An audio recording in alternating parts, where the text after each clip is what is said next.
Coucou les petits choux, j'espère que vous allez bien. Je vous retrouve avec une petite recette sucrée aujourd'hui. Je vais faire un genre de tarte marbrée chocolat butternut. Alors, il faut d'abord cuire le butternut. Donc moi j'ai préparé mon petit appareil à micro-ondes là. Je vais pas m'embêter, hein, je vais faire cuire à la vapeur au micro-ondes. Voilà. On va faire la tare. Alors, pour cette recette, on a besoin de 350 g de butternut qu'il faudra faire cuire. Donc là, pour cette étape, pour la découpe, l'épluchage, je vous mets en accéléré.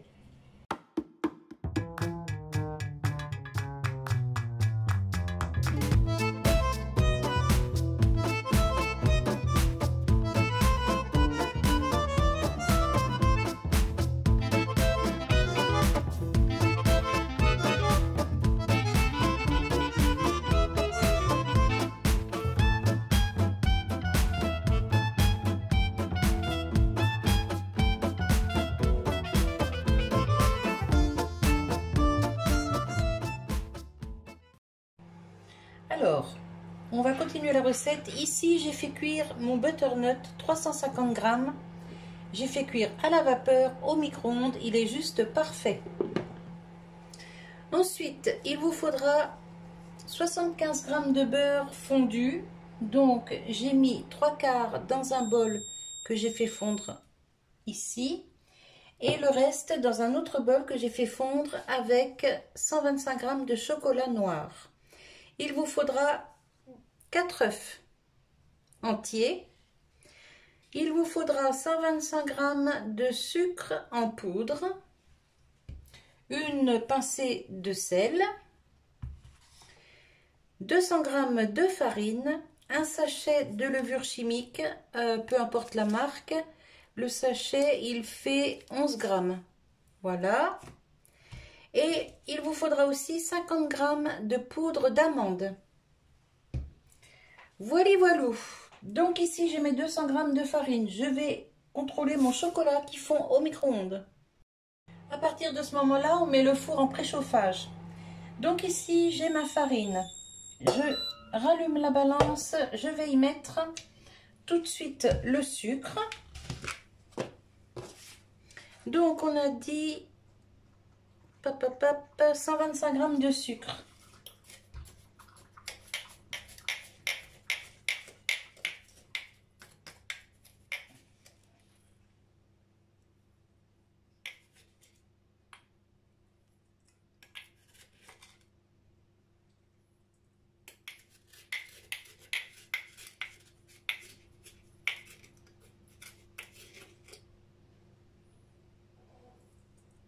Alors là, j'ajoute pas de vanille parce que j'ai mes gousses de vanille déjà dans le sucre. Et du coup, il est déjà aromatisé.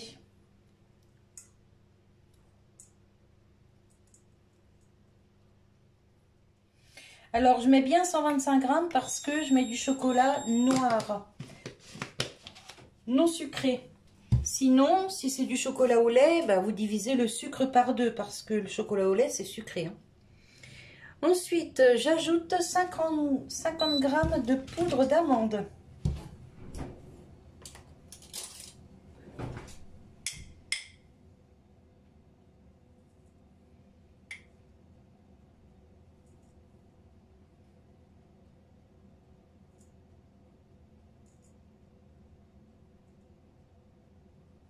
Hop là. Voilà.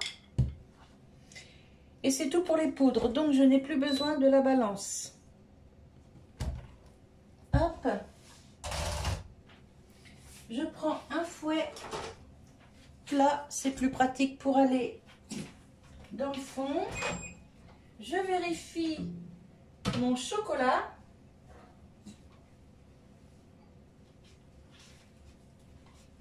Hop, c'est chaud, chaud, chaud. Ah bah écoutez, c'est parfait, il est bien fondu.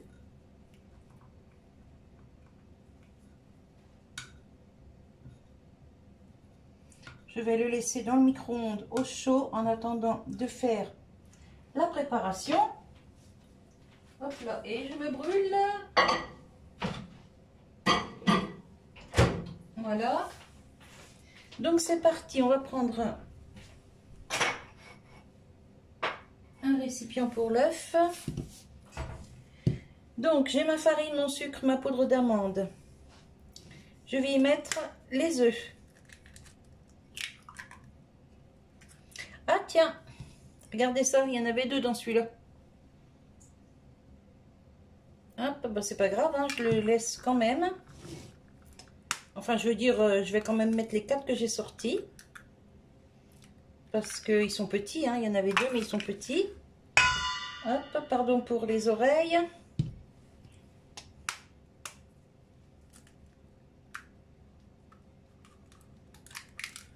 Hop. 3.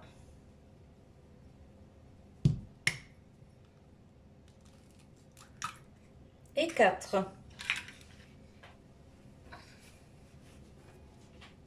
Voilà. Je vais mettre ma petite pincée de sel. Vous voyez? Hop.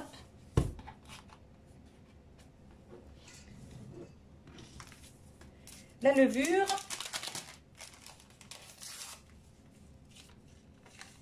Je me dépêche pour que la vidéo soit pas trop longue. J'ai pas envie de vous mettre trop en accéléré. Là, hop, je vide. J'ai oublié ma spatule. Je vide tout le beurre dedans.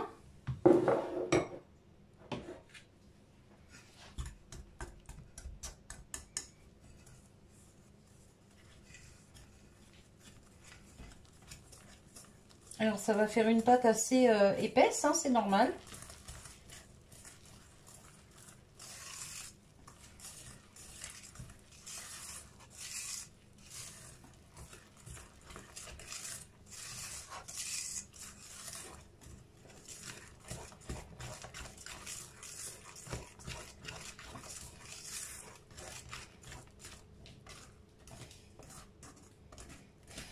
Voilà. Ici, hop, je vais vider l'eau. Et je vais me servir du récipient pour écraser mon butternut.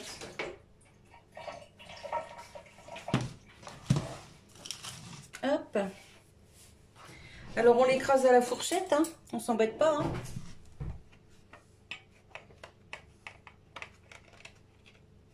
Ah, j'aurais pas dû mettre ça là-dedans, moi, tiens.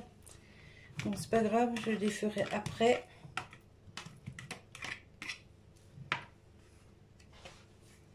Hop. Voilà.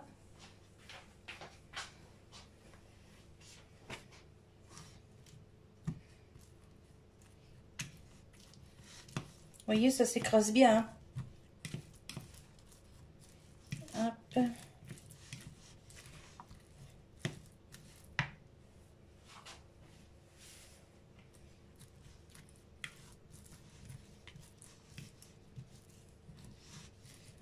Alors là, j'ai pas laissé la peau, hein, parce que c'est pour un gâteau. Mais pour les potages, je laisse la peau parce que ça a été cultivé sans produits chimiques. Je ne mets jamais de produits dans mon jardin. Et cette année, en plus, j'ai mis une seule fois des billes bleues pour les limaces. Et c'était tout au début quand j'ai planté mes légumes. Donc franchement, les légumes, ils sont top, sans produits. Légumes au naturel. Vous voyez, ça fait une belle petite purée là. Bon, c'est assez consistant. Ça va être mélangé avec la préparation.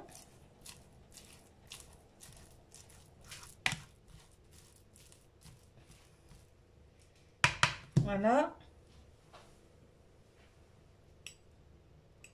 Hop.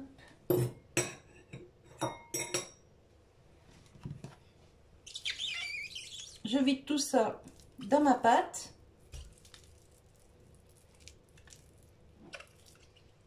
C'est un peu le même système que les petits gâteaux que je vous ai présentés là quand j'étais chez ma fille. À part que là, bah, ça va être à marbré et il y a de la poudre d'amande. Hop. Allez, c'est parti, on mélange. Et après, on va séparer la pâte en deux. Une petite partie qu'on va mettre, mélanger avec le chocolat plutôt. Pas mettre, mais mélanger.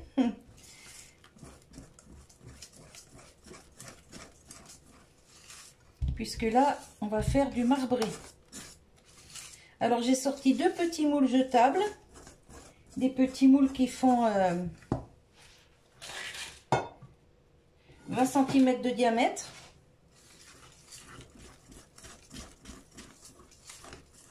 Voilà. Là, c'est bien mélangé.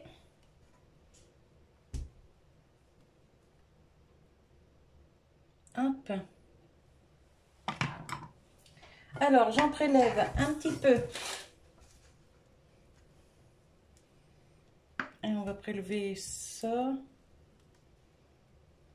Je m'amuse pas à mesurer. Hein.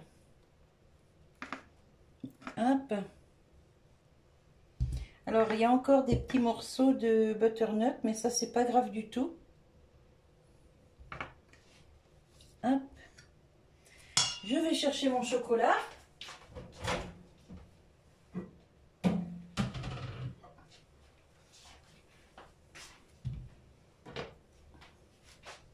Nickel, il n'a pas redurci.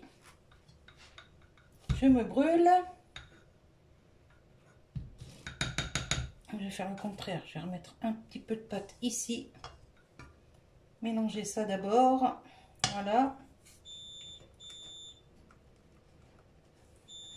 Donc, quand on commence la préparation, pas quand on cuit le butternut, hein, mais quand on commence la préparation, mélanger la farine et tout ça, on pense bien à préchauffer le four. Hein.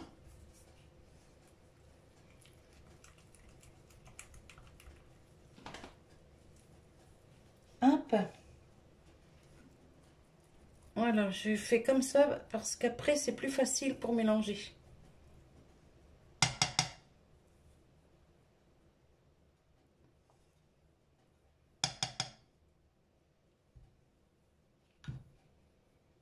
On récupère bien tout ce qu'il y a dans le bol.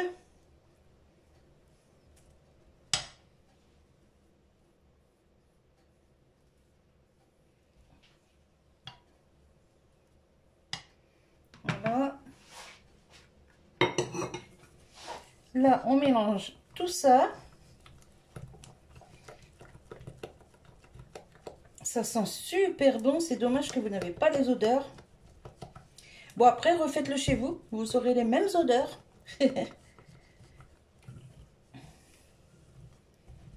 Alors là, je bafouille. Oh là là, je suis fatiguée, moi. Bon, en même temps, en se couchant à 5h30 le matin pour se lever à 7h30, on ne peut être que fatigué. Enfin bref, j'allais vous dire que en ce moment, bah, je vous fais des petites vidéos parce que j'ai accepté un défi avec Rose Bonbon Coco, Mamie Cole et Caroline Scrap. Bon, il y en a d'autres hein, qui ont accepté ce défi aussi. Et donc, vous avez une petite vidéo tous les jours. Donc, forcément, c'est du scrap avec un thème différent chaque jour. Alors, j'ai trouvé cette idée géniale. Et bah, du coup, je me suis lancée. Là, on est à 2 jours de vidéo. Bah, je trouve ça franchement super génial. J'adore. Alors, bon, ça fait cogiter les ménages, hein, je vous assure que... Mais c'est pas grave, ça fait du bien, au contraire. Alors, j'ai garni deux petits moules de 20 cm. Je les ai garnis de papier cuisson. Et maintenant, on va mettre dedans les préparations. Alors, je vais faire moitié-moitié.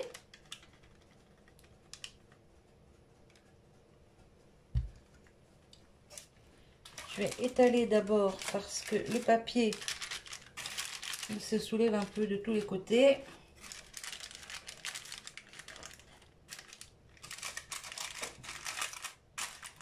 Alors, je le fais sous forme de tarte, ça va gonfler. Bon, c'est du gâteau, ça va être du gâteau, mais comme une tarte en fait.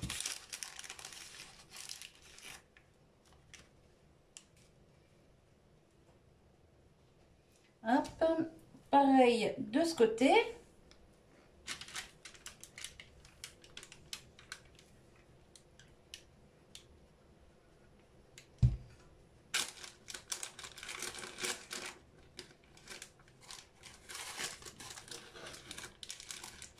Je vais mettre les deux à cuire en même temps sur une plaque de four.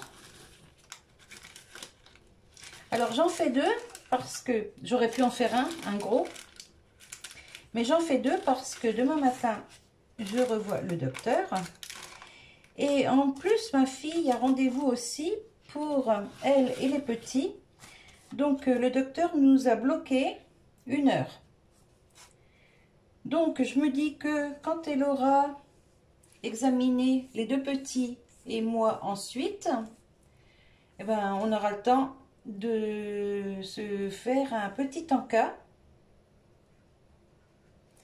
Et ben, je pense qu'elle va être contente. Elle aime bien tout ce qui est fait maison, ma doctoresse. Donc je pense qu'elle va être contente. Et puis si des fois, ben, ma fille ou les enfants n'en veulent pas et moi non plus, parce que moi je suis pas très sucrée en fait, et ben elle ramènera ça chez elle. Et du coup le deuxième, c'est pour mon mari, parce que si je fais un gâteau pour mon médecin et que je lui en fais pas, il va me dire je suis jaloux, j'aurais bien voulu un gâteau. Donc voilà pourquoi j'en fais deux.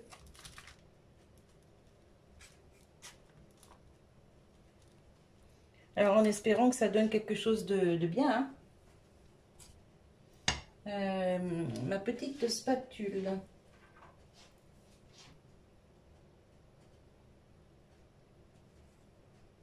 Hop. Et hop. Alors, maintenant, on va répartir la partie chocolat.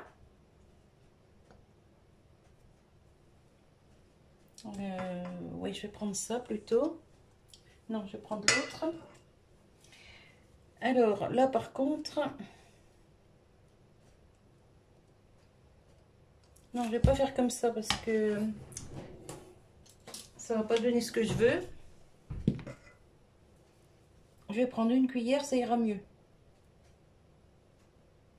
Elle serait plus lisse, ce serait plus facile. Je pourrais faire des ronds, des cercles, des formes. Mais là, elle est assez consistante, donc je vais y aller à la cuillère.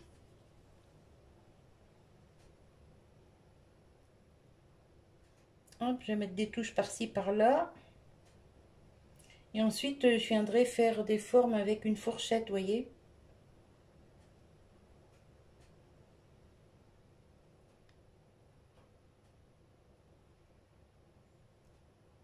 Bon, ça fera peut-être pas un beau marbrage. Un beau marbré, je sais pas comment on dit, hein. Hop.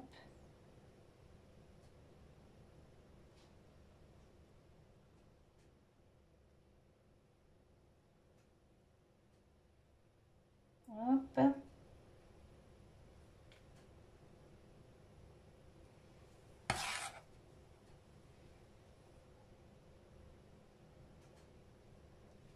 Hop, je vais en rajouter un peu là.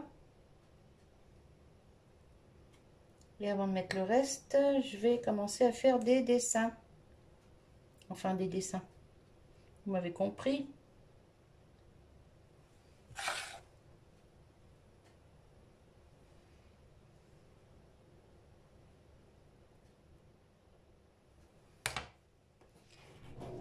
Alors, on prend une fourchette.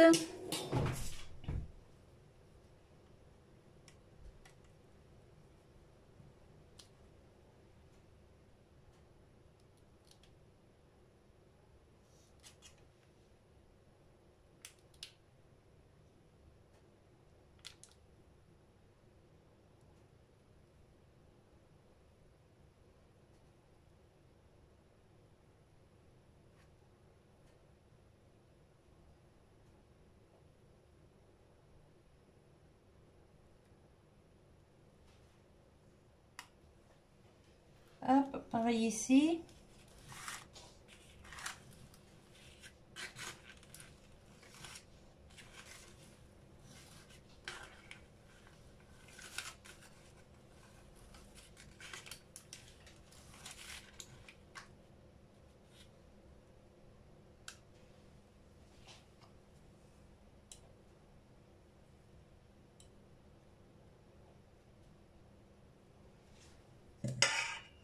Et je recommence, je remets du chocolat.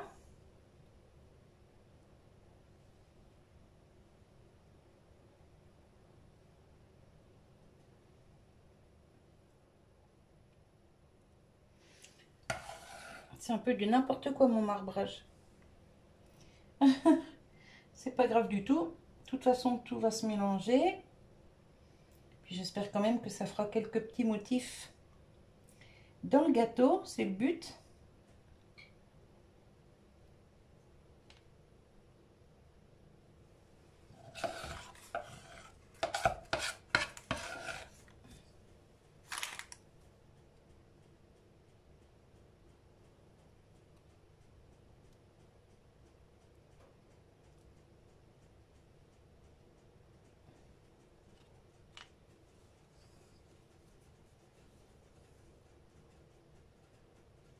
Je vais finir à la spatule, hein, ça ira plus vite.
Et là, vous voyez, j'ai gardé des petites tranches de butternut.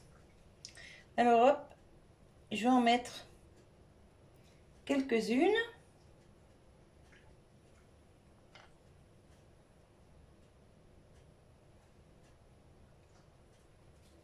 Bon, elles ne sont pas toutes identiques, mais ça, c'est pas grave du tout.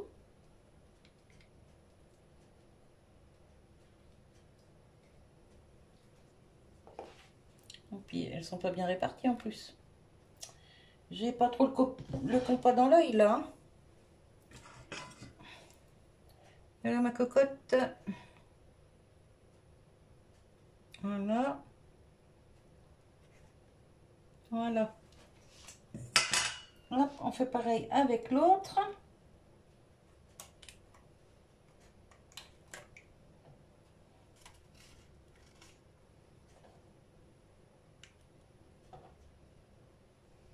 Normalement, elles vont griller un petit peu.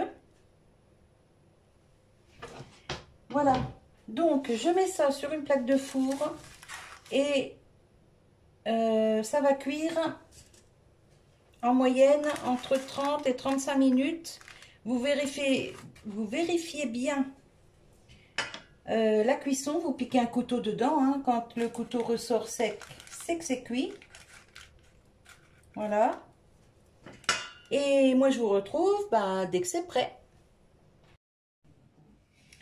Alors, je viens de sortir mes gâteaux du four.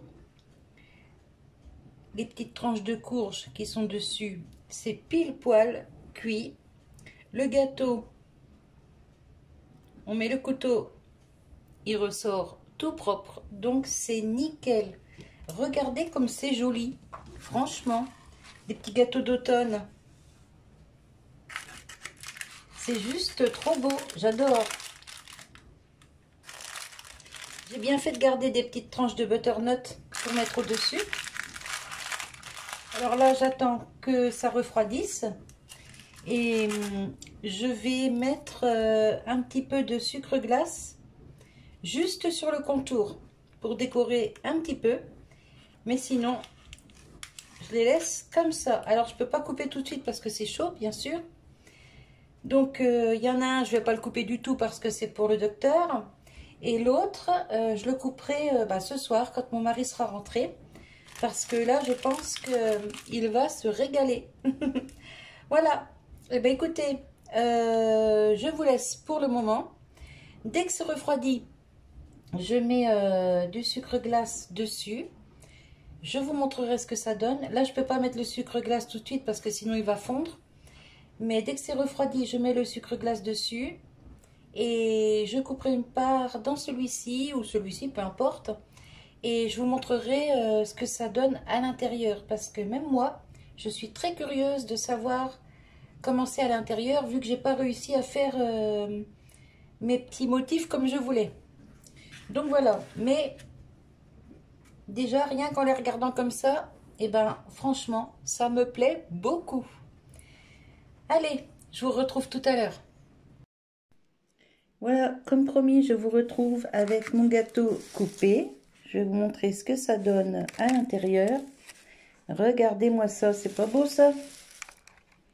Moi qui pensais que ça allait pas être beaucoup marbré, et finalement, je suis bien contente du résultat. Alors ici, j'ai celui pour mon docteur qui est emballé. Et puis là, pour mon mari. Voilà, voilou. Alors, c'est très très bon, hein, parce que j'en ai déjà fait. Donc, je sais que c'est très bon. Je vais pas goûter là, parce que j'ai pas envie. Mon mari serait là et il goûterait volontiers. Donc, il goûtera quand il rentrera. Et voilà, et moi je suis très contente de mon petit gâteau. Vous voyez, dans un petit moule à tarte, ça fait une petite tarte qui change un peu de l'ordinaire, mais bien sympathique. Voilà, voilou, petit gâteau de l'automne. Je pense que ce sera le titre de ma vidéo d'ailleurs. Petit gâteau de l'automne, ou petite tarte automnale. Ouais, je sais pas, je vais voir. Voilà, voilou. Regardez comme c'est bien brillant les tranches de butternut là sur le dessus, avec le sucre. Alors le gâteau est bien froid, donc le sucre ici ne fond pas. Mais là par contre, ça fond parce que le butternut, il est juteux quand même. Hein. Voilà. Nickel. Allez, moi je vais faire une jolie photo pour ma miniature. Et sur ce, je vous fais des bisous. Je vous souhaite une bonne journée, un bon appétit et je vous dis à tout bientôt pour une nouvelle vidéo. Bye bye!